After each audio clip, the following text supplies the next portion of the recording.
concurrents du Ferdinand Dufort qui sont applaudis par le public.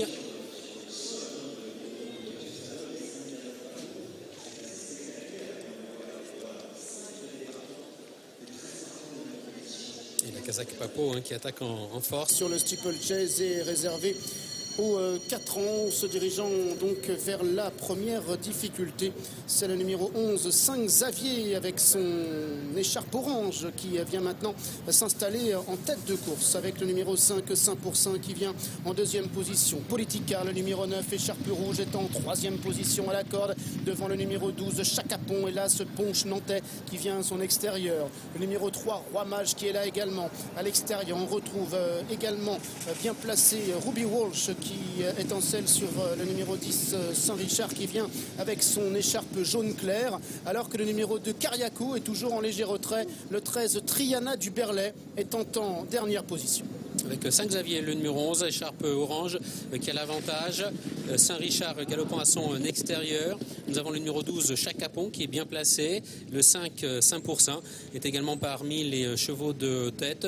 Quant au numéro 7, Blackman, il vient un petit peu plus loin, le favori de l'épreuve, Ponche Nantais, le numéro 1, le cheval gris, patiente à l'arrière du peloton, en compagnie du 13, Triana du Berlay, du numéro 6, Roméo de Théier, les concurrents de ce groupe 1 qui franchissent la rivière du 8 sans encombre, avec Chacapon maintenant qui s'empare des commandes de la course. Ouais, Chacapon qui est venu parmi les premiers effectivement à cet instant, alors qu'il se dirige maintenant vers un nouvel obstacle.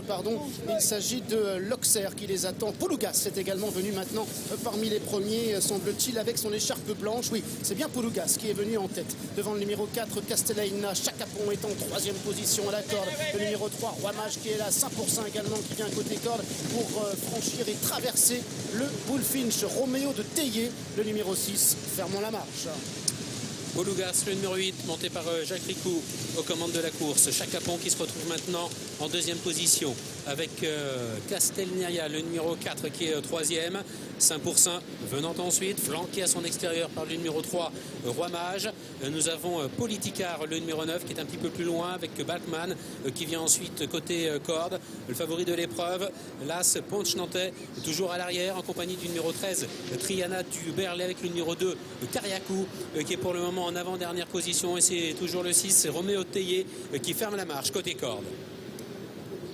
Passage devant les tribunes avec le numéro 8, Poulougas, qui a la tête et la corde, comme il l'avait fait à l'occasion de sa victoire dans la course préparatoire dans le prix Jean Stern. Il vient avec Chacapon qui est placé à son extérieur. En troisième position, on retrouve le numéro 4, Castellaina, devant le numéro 5, 5% qui est toujours à la corde. Le 3, Roi Mage, qui vient également avec le numéro 9, Politica, alors que l'on retrouve en léger retrait le numéro 11, 5 Xavier, le 10, Saint-Richard, et le numéro 13, Triana du Berlay. Roméo de Théier étant toujours en dernière place pour aller maintenant vers la haie du pavillon. Et c'est le 12 Chacapon qui se dirige vers la haie du pavillon aux commandes, avec dans son sillage le numéro 4 Castellignac qui vient en deuxième position. Poulougas est toujours bien placé côté corde avec Politicar qui vient dans le dos des animateurs. Le numéro 3 Roi Mage étant un petit peu plus loin, puis le favori là ce Ponche Nantais qui se rapproche par les ailes à l'extérieur, qui vient maintenant en 5-6e position. 5% étant au milieu du peloton précédent Roi Mage, avec Kariakou qui est à l'arrière. Nous avons 5 Xavier qui est un petit peu plus loin, et Roméo Théier, le numéro 6, toujours à l'arrière. Poulougas, quant à lui, a toujours la tête et la corde avec le numéro 12, Chacapon, qui vient maintenant à son extérieur, avec en troisième position. Et côté corde, le numéro 9, Politicar, avec son écharpe rouge complètement à l'extérieur. On retrouve le numéro 10, Saint-Richard, avec son écharpe jaune, alors que le numéro 2, Kariatou, est également là, avec ensuite le numéro 13, Triana du Berlay, le 7, Balkman, qui vient toujours côté corde pour franchir le Brook. Roméo de Théier étant en dernière position pour aller maintenant affronter le gros Open Ditch, et Punch Nantais qui prend de la vitesse pour aller franchir cet obstacle.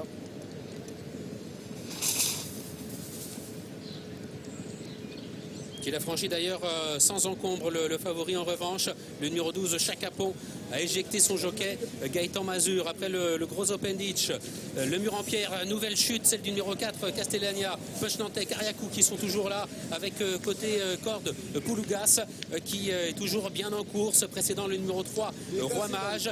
Triana du Berlay est un petit peu plus en retrait en compagnie du 10 Saint-Richard. Punch Nantais qui effectivement est en tête de course maintenant. Kariakou qui vient à son intérieur. Poulougas qui a commis une faute au moment de l'accélération avec également le numéro 3. Il s'agit de Roi Mage alors que le 10 Saint-Richard progresse à l'extérieur. Lui qui porte des œillères australiennes. Saint-Richard qui vient avec le numéro 9 Politicard qui semble-t-il est toujours à la corde alors qu'ils vont bientôt entrer dans la dernière ligne droite. 2 obstacles encore à franchir. Se dirigeant maintenant vers la double barrière avec Punch Nantais, Kariakou qui viennent ensuite dans cet ordre avec également le numéro 9 Politicard qui vient maintenant à l'intérieur. Politicard de plus en plus fort mais Punch Nantais qui réaccélère encore avec le numéro 3 Roi Mage qui maintenant est lancé par Régis Schmidlin. Kariakou étant en 4e position, Saint-Richard étant en 5e position à distance de Punch Nantais qui repart de plus belle. Punch Nantais avec Roi Mage qui se lance à sa poursuite mais Punch Nantais est difficile à aller chercher. Roi Mage étant en 2e position avec Politicard qui est à distance. Punch Nantais à l'avantage mais Roi Mage de plus en plus fort. Punch Nantais devant Roi Mage qui se décale de son dos. Punch Nantais, Roi Mage, Punch Nantais, Roi Mage, Punch Nantais, Roi Mage. Photographie pour la victoire à distance. 3e place pour le 9 Politicard. 4e place pour le numéro 13 Triana du Berlay. Ah, que c'est serré pour la victoire dans ce prix Ferdinand Dufort groupe 1. La joie en tout cas au passage du poteau de Régis Schmidlin qui a l'air sûr de son fait. On va revoir la photo finish avec la ligne qui est en rouge. Punch Nantais côté corde. C'est le cheval blanc à son extérieur. Roi Mage. Ah, ça va être une question de balancier. À toi, à moi. Ah, c'est Punch Nantais qui a gagné. C'est peut-être bien Punch Nantais qui a baissé la tête. T'auras l'air d'un coureur au passage du poteau et c'est peut-être une bonne tête de gagnant pour Punch Nantais. À voir avec Roi Mage qui a terminé comme une balle mais peut-être trop tard. On a le sentiment que Régis Schmidlin a eu du mal de décaler de son dos. Oui, 3e place à distance pour Politicard qui heureusement pour nous avait un brise-pète blanc parce que sinon je crois qu'on ne l'aurait jamais vu. Triana du Berlay le 13 est 4e. Une fin de course haletante. Punch Nantais a gardé un petit quelque chose. La réaction s'est confirmée de Bertrand Lestrade. Bertrand, vous nous entendez? Il a gagné. Vous avez gagné, Bertrand? Il a gagné. Bien, Bertrand. Un petit nez au passage du poteau. On attend que Bertrand se rapproche du cheval.